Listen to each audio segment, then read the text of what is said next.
This is Visi Pro 3 channel. In today's video, I will show you how to hide suggested posts on Instagram.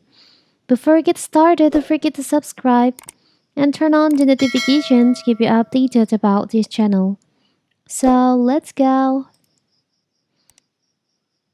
Have you ever wondered overwhelmed with algorithmically recommended content, also known as suggested posts, before it? Yes. Then you can understand how annoying it can be sometimes. It is not wonder that there are more than 500 million active users daily. Instagram users, since Instagram is the most downloaded app in the world, according to Hootsuite. As results, it commented that 56%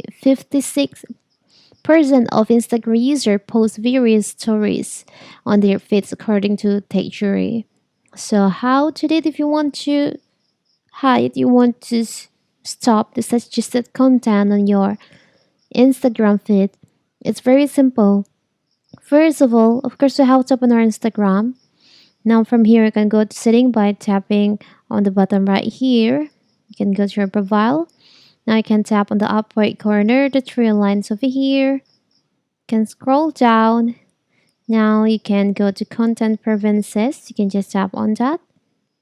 And you'll find there is an option, no suggested posts. You can hide all suggested posts in feed for 30 days. You can enable this feature. Tap on the toggle in here. You can also snooze sets of suggested reels in feed. Hide sets of suggested reels in feed for 30 days. Now, you have set to snooze all the suggested posts and also the reels to your feeds on Instagram. So you will in 30 days or 30 more days, you won't be able to see the suggested content on your Instagram feed. It's very simple, right? So that is how to hide your suggested content on Instagram. Don't forget to like and subscribe and turn on the notification to keep you updated about this channel. Thank you and see you.